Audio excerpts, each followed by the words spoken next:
Muito boa noite a todos vocês, amigos e telespectadores que acompanham o nosso Política em Foco. Esse é o primeiro Política em Foco pós-eleições do primeiro turno e a gente vai começar agora, efetivamente, a falar com alguns dos eleitos, falar com as pessoas que vão continuar movimentando a política no nosso país. Estou aqui hoje recebendo, eu aqui de Portugal, aqui diretamente do nosso escritório em Faro, e recebendo nos nossos estúdios em Alphaville o novo deputado estadual eleito, Rogério Santos, que já está nos nossos estúdios. Seja muito bem-vindo, Rogério. Muito obrigado, Eudes. Boa noite a todos. É uma alegria estar aqui com vocês. O Rogério, ele é vereador na cidade de Osasco, faz um trabalho muito focado, principalmente nos valores cristãos. E vamos falar um pouquinho a respeito disso. Rogério, primeiro e antes de mais nada, eu queria comentar com você assim, eu imagino que muita gente se surpreendeu, falou assim, nossa, mas o Rogério ganhou a eleição, tanta gente aparecendo mais assim, com campanhas mais impactantes, campanha de rua e tal, e o Rogério Santos, um vereador da cidade de Osasco, vai lá e ganha com 76.602 votos.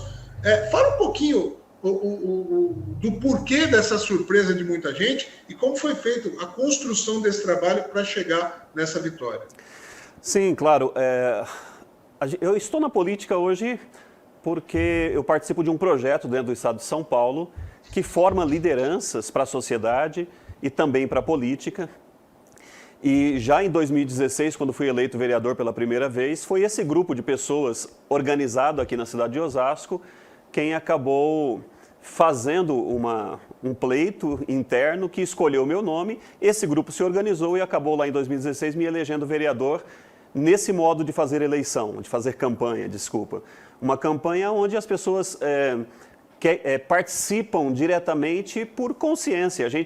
A gente conscientiza os cidadãos a partir de alguns membros que estão dentro da igreja, eu sou membro da Igreja Católica, mas atingindo também a sociedade civil, esse grupo se organiza e voluntariamente fazem um trabalho. Então isso aconteceu em 2016, aconteceu em 2020, na minha reeleição para vereador, e agora esse grupo organizado no estado de São Paulo, que já elegeu diversos vereadores, decidiu agora lançar um candidato estadual. Na verdade, nós lançamos 4 candidatos, 2 federais e 2 estaduais, e acabou que a minha campanha com esse grupo deu certo. Então foi uma surpresa para todos, eu disse, porque ninguém imagina que é possível fazer uma campanha desse tipo, pouco visível, mas muito efetiva na organização.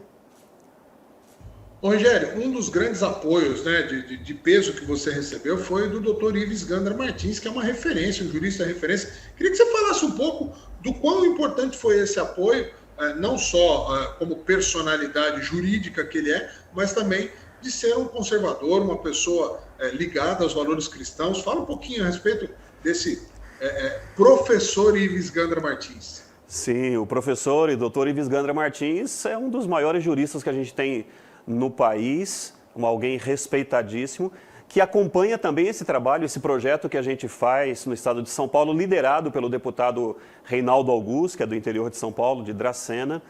E o doutor Ives Gandra Martins é um desses professores que nos ajudam a refletir, a entender a lógica da política brasileira, o que é possível ser feito. Então ele está sempre participando de debates, nos ajudando a entender as questões de ordem mais política do nosso país, do nosso estado de São Paulo.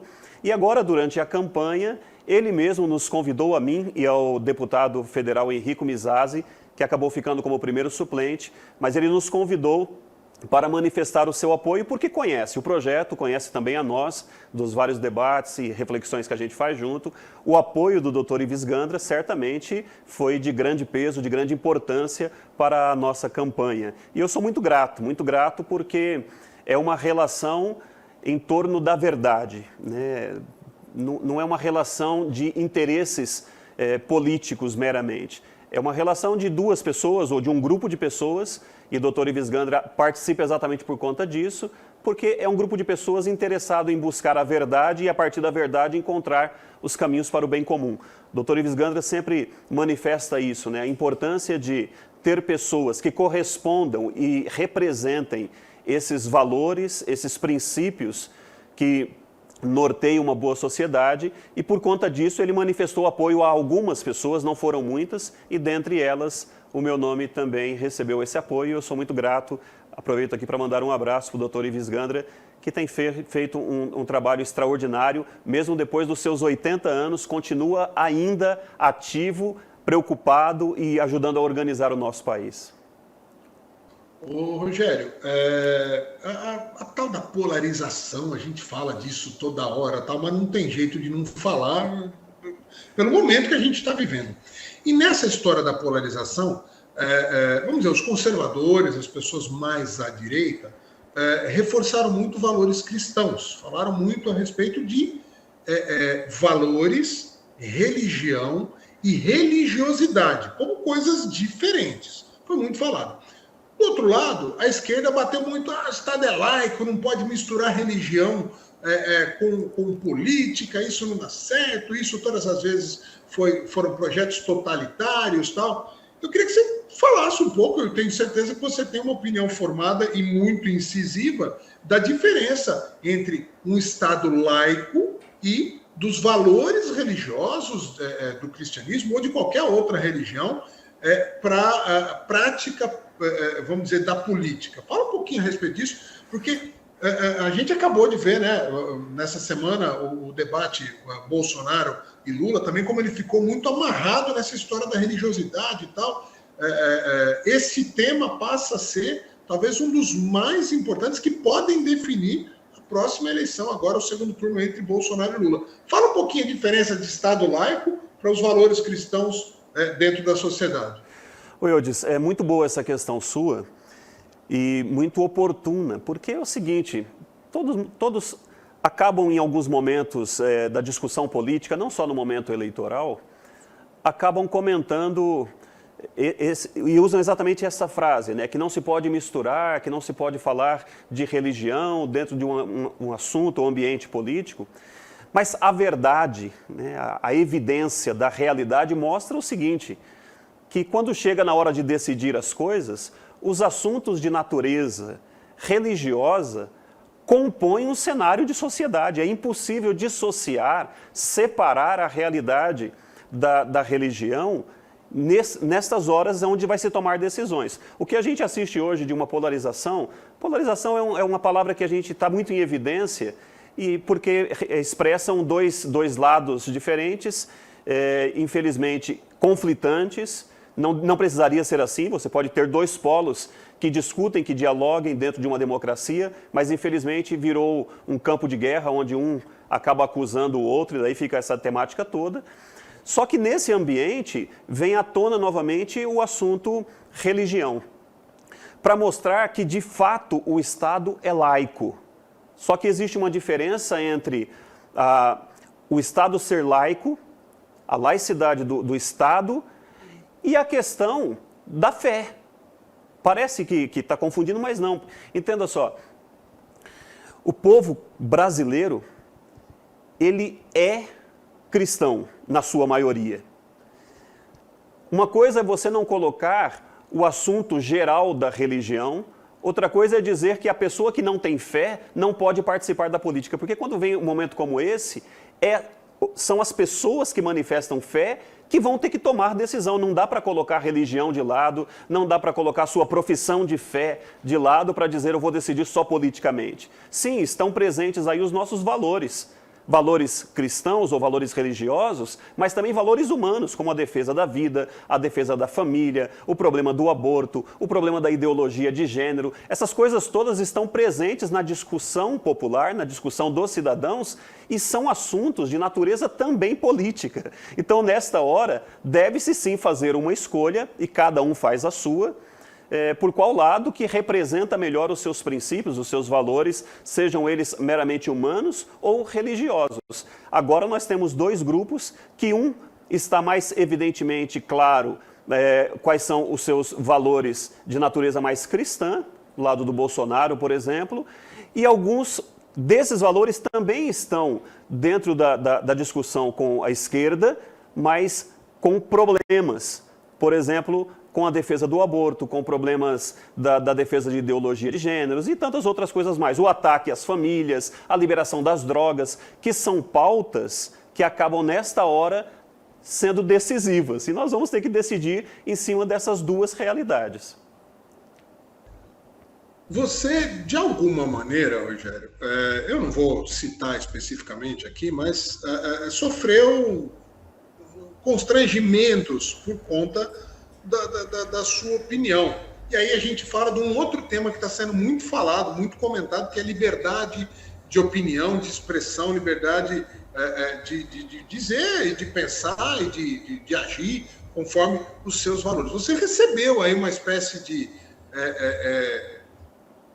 vamos dizer, de uma campanha, uma coisa que a imprensa fez, tal, porque você fez uma homenagem ao legado de Olavo de Carvalho. Aí você já foi taxado de olavista, de terraplanista.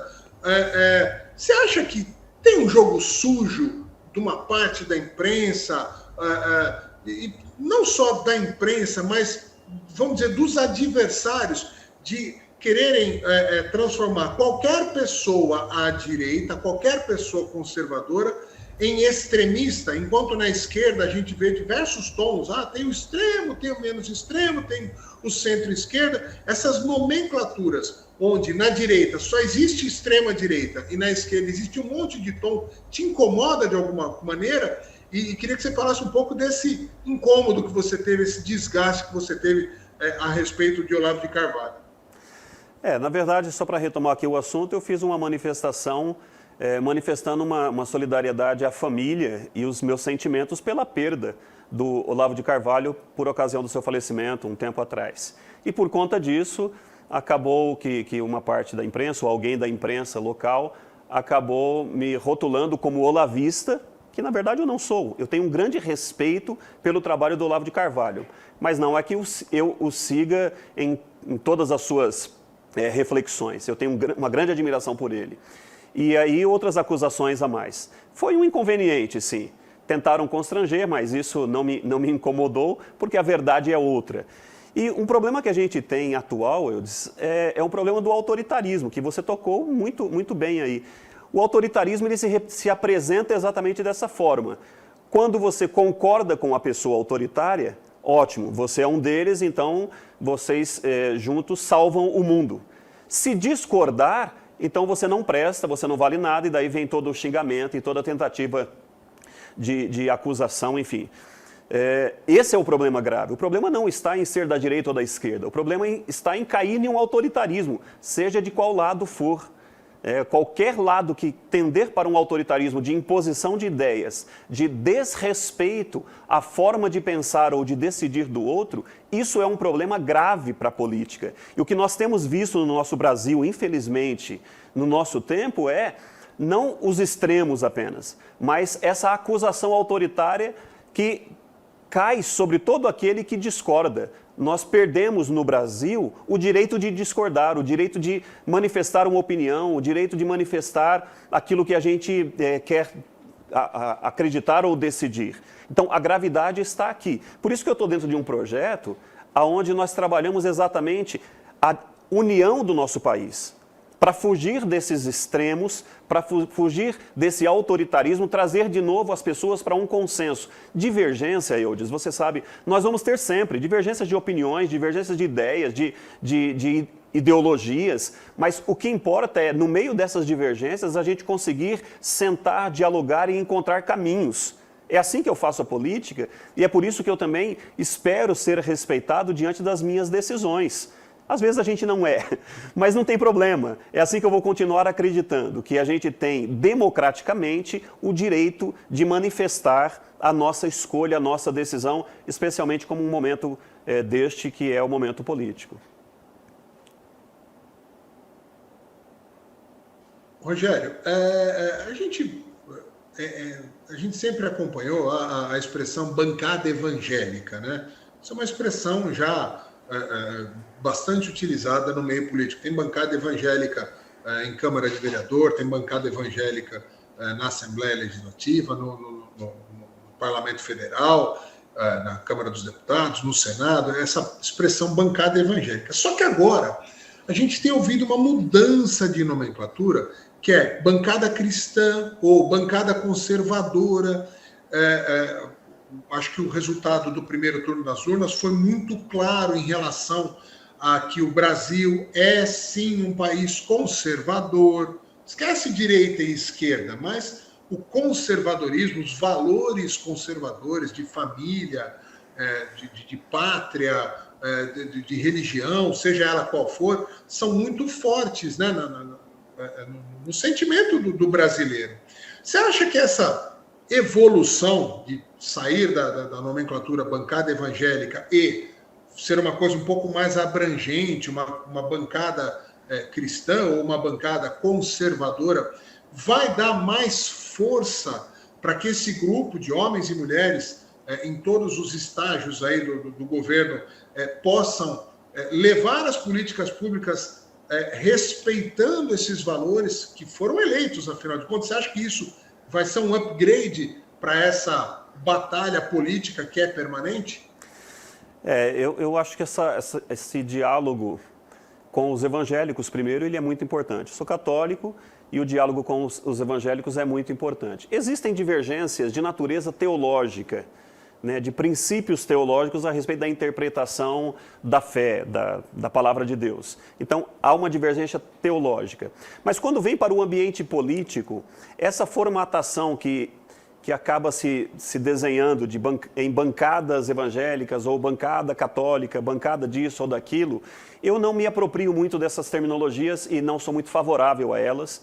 Talvez a gente poderia, como você mesmo mencionou, pensar um pouco mais em questões de princípios, porque na política nós temos, como eu dizia anteriormente, muitas divergências e a gente pode divergir de muitas formas. Só que algumas coisas nos unem. Por exemplo, eu me declaro, e não tem nenhum problema em dizer, que sou conservador.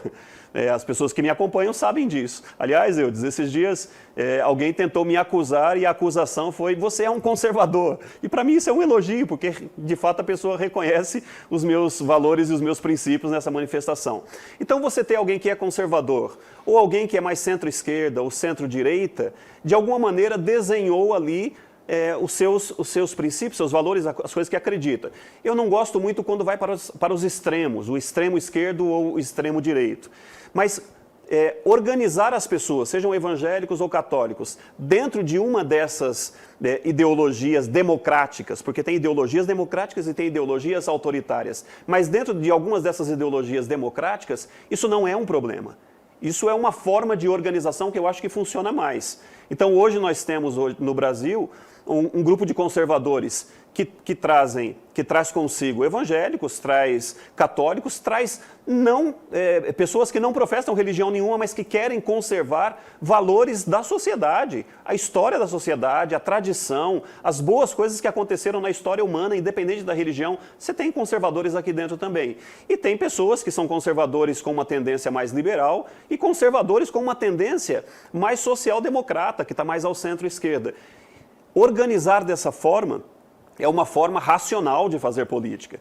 O nosso problema está, eu repito, quando a gente sai deste ambiente democrático e a gente vai para os extremos autoritários e aí nós temos dificuldade de fazer a política acontecer. Eu estou dentro desse quadro de conservadores mais centro-direita, hoje com uma tendência de votar... Tendência não, eu vou votar no Bolsonaro, eu vou votar no Tarcísio e não tem nenhum problema em assumir isso publicamente também. Muito bem. Falando em Bolsonaro, né, a gente podia até falar rapidamente do Tarcísio, mas desse fato lamentável que aconteceu hoje, né? Ainda não se sabe, eu não quero aqui usar a expressão que não seja a correta, mas a gente ouviu desde tiros perturbam a atividade política de Tarcísio, por outro lado, atentado contra Tarcísio. A gente não sabe ainda, as investigações vão decorrer. O que cabe nesse momento é lamentar que a gente esteja, né, num país tão degradado na segurança pública a ponto de um candidato a governo do Estado ser alvejado, né, tentarem atirar num candidato a governo do Estado em via pública, de dia. É complicado. Mas não quero entrar muito no mérito dessa polêmica, mas não é porque eu vou fugir de polêmica, não, é que eu vou criar outra. ô, Rogério, o que está acontecendo nesse mundo da política, onde não se tem mais limite para nada? A gente ouviu aí, você já declarou voto ao Bolsonaro, então a gente ouviu que ele é genocida, aí depois transformaram ele em... Bom, já tinha ouvido homofóbico, tudo quanto é tipo de acusação, né? Lá no passado, que ele era xenófobo e tudo que vocês podem... Aí, mais recentemente, genocida, e as surpresas, as nomenclaturas novas durante a campanha, canibal e agora pedófilo. Não tem limite, até porque tudo isso que foi se falando foi se desmontando com o passar do tempo. Nada pegou. Você acha que está passando muito do limite? Quer dizer, chamar um candidato a presidente da República de pedófilo, quando comprovadamente o próprio STF, né, o TSE, comprovou com um documento que, tipo, é uma bobagem, é uma mentira deslavada, mas até canibal eles tentaram colocar essa pecha. Não dá medo um pouco desse mundo da política? Por isso que espanta muita gente boa, só os muito corajosos acabam entrando, Rogério? Oi, Eudes, a sua partilha, a sua pergunta, na verdade, dá quase uma tese de doutorado. Você está falando aí, eu estou falando, poxa, abre um monte de leques para reflexão. Mas me permita fazer algumas apenas. O problema que acontece na política é um problema grave de narrativas. Vai se criando narrativas... alguns extremos. Aliás, os extremos têm essa tendência de se criar narrativas. Chama de narrativas aqui o seguinte: existe o fato, existe a realidade e existe uma interpretação da realidade ou aquilo que se quer falar sobre a realidade, que às vezes está conectada, é coerente com a realidade e às vezes é totalmente dissociada. As narrativas normalmente se dissociam da realidade para produzir aquilo que a pessoa que está produzindo quer que os outros acreditem. Isso acontece dos dois lados, tanto na esquerda, na extrema esquerda ou na esquerda, quanto na direita, e qualquer um pode produzir narrativas no momento em que começa a interpretar a realidade.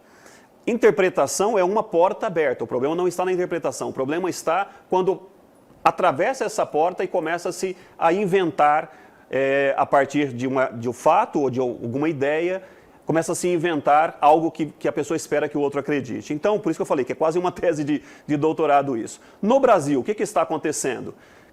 Está potencializando as narrativas que sempre existiram, aproveitando agora os recursos da internet, que é um mundo sem fim, que é livre, e na minha opinião tem que permanecer livre mesmo, porque o ser humano é que tem que ter capacidade de discernir, de entender o que é verdade e o que é mentira. Nós não podemos criar um ministério da verdade, porque isso vai criar censura, que é o nosso risco que nós estamos correndo nesse período, ou pós-período eleitoral, de se criar uma censura no país. Ela já está acontecendo de algum modo, pelo menos é o que eu percebo, já está acontecendo uma espécie de censura. E quando as narrativas elas ganham uma força tamanha, como a gente está assistindo hoje, isso pode desvirtuar as decisões eleitorais. E o que, infelizmente, hoje a esquerda acaba fazendo isso com muita propriedade, maior até do que a direita faz, porque a direita também faz. Não adianta dizer que não faz. Faz também, cria-se narrativas. Eu tenho muitos amigos que estão na direita e eu vejo o quanto que eles também compartilham notícias que não são verdadeiras, são verdadeiras fake news, e isso acontece de ambos os lados. O problema nosso hoje no país é que nós deixamos a realidade, deixamos a verdade dos fatos e nos apegamos às interpretações falseadas, às interpretações que são narradas ideologicamente para se atingir alguns objetivos. Então, isso é um negócio meio sem limite e sem controle.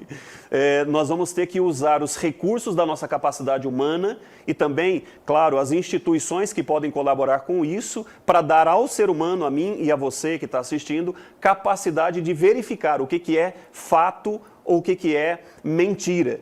mas não delegar isso a um grupinho de pessoas que vai dizer para nós o que é fato ou mentira. Então, Eudes, para concluir aqui, de fato, nós temos um problema grave no momento político eleitoral nosso, que é essa criação, seja em relação ao Bolsonaro, essas acusações todas que tem, também muitas acusações que são falsas em relação ao Lula, embora a verdade está fácil de ser buscada. Eu até diria o seguinte, que nunca foi tão fácil, se você olhar para a realidade, tomar uma decisão em quem se deve votar hoje para presidente do país. Não precisa depender de nenhuma agência da verdade. É só olhar os fatos que facilmente dá para se chegar em decisões para presidente, para governador, enfim.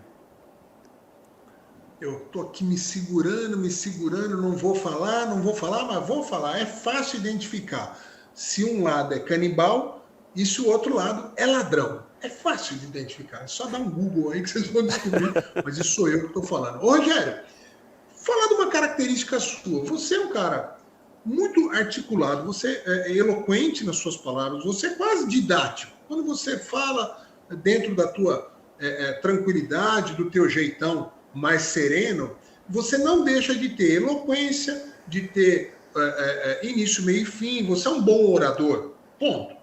Só que nós estamos num mundo político onde o bom orador que não grita, muitas vezes é engolido pelo mau orador que berra, que faz escândalo. Isso eu não estou falando de direita e esquerda, eu estou falando de estilo de fazer política. Como é que você pretende, na Alesp, que teve vamos dizer, esse último período, né, esses últimos 4 anos, cheio de confusões, teve briga de porrada dentro da Alesp, teve assédio, teve trocas de ofensas, de palavrões, muito diferente do seu estilo. Eu acompanho o teu trabalho na Câmara dos Vereadores de Osasco, você é um vereador discreto, que não fica se posicionando a respeito de tudo só por se posicionar, mas os temas que você pega para agir, para cumprir, você leva até o fim. Como é que você está se enxergando neste novo ciclo agora na função de deputado, numa Alesp que parece que vem quente? Para começar, né? Assim, a gente tem representantes da direita e da esquerda que são muito barulhentos. Como é que você vai se posicionar no meio dessa guerra? Evidentemente que filosoficamente você já disse, mas em termos de postura. Oi, Eudes, primeiro é o seguinte, eu não vou mudar o meu estilo, o meu modo de ser, porque eu cheguei até aqui porque eu me comportei dessa forma. Se eu mudar agora, vai ser um Rogério que as pessoas que votaram vão estranhar. E qual é o meu estilo? O meu estilo eu tenho colocado aqui em algumas palavras já. O meu estilo é o seguinte, eu estarei sempre buscando a verdade. Não é porque eu sou o dono da verdade, não, pelo contrário, eu estou em busca dela e procuro encontrá-la. E o bem, aonde está a verdade e o bem, ali eu me posiciono, ali eu dou o meu assentimento, eu concordo ou eu discordo, a partir dessa reflexão racional que eu sempre farei. O parlamentar é aquele que, antes de qualquer coisa, é aquele que fala. Ele precisa falar, mas não fala qualquer coisa. Porque quando fala qualquer coisa, você rapidamente é desmentido. Na Câmara Municipal de Osasco, o respeito que de algum modo eu ganhei até aqui, tanto na Câmara quanto no governo municipal, é por conta desse comportamento e onde eu fui capaz de pegar pessoas de polos diferentes que divergiam e ser capaz de conduzir ali dentro um relacionamento onde hoje eu não tenho dificuldade com ninguém. O que não significa que eu concordo com todos. Eu discordo, mas o modo de discordar é um modo respeitoso, é um modo que pontua a verdade. Eu vou continuar fazendo a mesma coisa na Alesp. Quando quem quiser falar e eu discordar de algo, daquilo que eu estiver ouvindo, eu vou me posicionar. Mas o meu posicionamento sempre será firme, mas com o respeito devido. Jamais, isso é um compromisso que eu tenho com os meus filhos, com os meus pais que já são falecidos, jamais eu faltarei o respeito quando eu discordar de algo ou de alguém. Agora, eu não farei assentimento, eu não abrirei mão, não serei omisso diante das mentiras, das enganações e farei isso do modo mais profissional e responsável possível. Os ataques pessoais, jamais alguém ouvirá de mim. Eu estarei discordando sempre de ideias, de posicionamentos e concordando também com ideias e posicionamentos quando for necessário, mas eu manterei esse mesmo estilo. Eu sei que na Assembleia diferente, eu vou ter que aprender um pouco mais sobre como que vai se dar essa relação lá, é algo novo para mim, mas os meus princípios serão mantidos diante de qualquer debate que eu for convocado para dentro dele. Rogério, a gente pode dizer que você não foi, vamos dizer, um candidato que ganhou a eleição numa cidade ou numa região, você teve voto espalhado por conta do teu projeto político no estado inteiro. Mas você é da cidade de Osasco, apesar de não ter sido o candidato apoiado diretamente pelo prefeito, também não foi atrapalhado pelo prefeito, e o prefeito Rogério Lins teve uma atitude bacana de reconhecimento da tua vitória, de elogios e tal. A pergunta que fica é: como que você pretende atuar daqui para frente nessa parceria com a Prefeitura de Osasco, em específico com o prefeito Rogério Lins, já que você faz parte, né, da base do governo, vem atuando lado a lado com o Rogério Lins, e agora nessa nova função, nessa nova missão, mesmo não tendo sido, conforme eu falei, né, o candidato da máquina, como o pessoal fala, mas desfrutou aí também dos bons ventos que sopram na cidade de Osasco, uma cidade organizada, uma cidade que tem melhorado a qualidade de vida das pessoas, tem crescido, tem seus problemas, tem muita coisa para fazer ainda, tem muita coisa para melhorar, e que um deputado estadual pode muito ajudar nesse sentido. Como é que vai ser essa sua relação a partir de agora? Sim, excelente. Obrigado pela pergunta, Eudes. Eu quero aproveitar para primeiro mandar um abraço para o prefeito de Osasco, Rogério Lins, meu xará, meu irmão também, com quem eu tenho uma relação muito boa, muito respeitosa, e eu agradeço muito as coisas que o Rogério, durante esse tempo de mandato no Legislativo de Osasco, me atendeu naquilo que era para o bem da cidade. Por ocasião da minha candidatura aqui para deputado estadual, eu conversei com o prefeito, e a ideia era realmente participar do pleito sem atrapalhar o projeto político que o prefeito tem.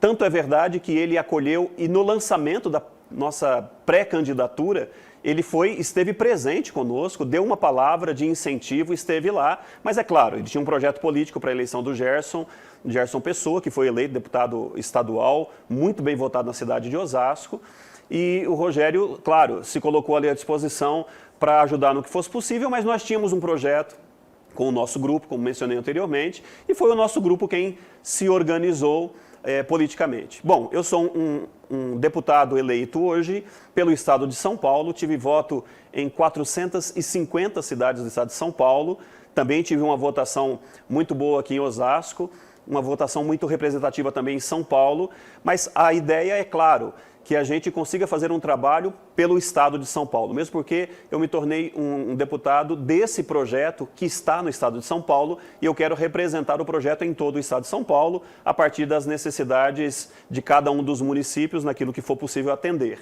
Mas é óbvio, Eudes, que eu estou aqui em Osasco, a gente está numa região que também tem necessidades. Então, as cidades do entorno terão, obviamente, um olhar primeiro, não preferencial, mas porque eu estou aqui, a gente acaba percebendo melhor os problemas locais, essas demandas surgirão e, na medida do possível, eu e o grupo, nós vamos decidir como que a gente atende, como que a gente direciona, como que a gente traz o que for necessário para melhorar também a nossa região. Mas com um compromisso, eu sei que o programa atende e é assistido em todo o país, né? Então não é só aqui na região, eu quero que todos também saibam do estado de São Paulo, que estão acompanhando o programa, que o meu mandato estará à disposição do estado de São Paulo naquilo que for possível ser atendido. E é assim que eu penso que um deputado também precisa olhar. Ele tem sim, em primeiro lugar, a cidade, a região onde ele está, mas ele precisa manter um olhar atento para todas as necessidades do estado que ele foi eleito. Deputado Rogério Santos, eu quero, mais uma vez, deputado eleito Rogério Santos, eu quero agradecer.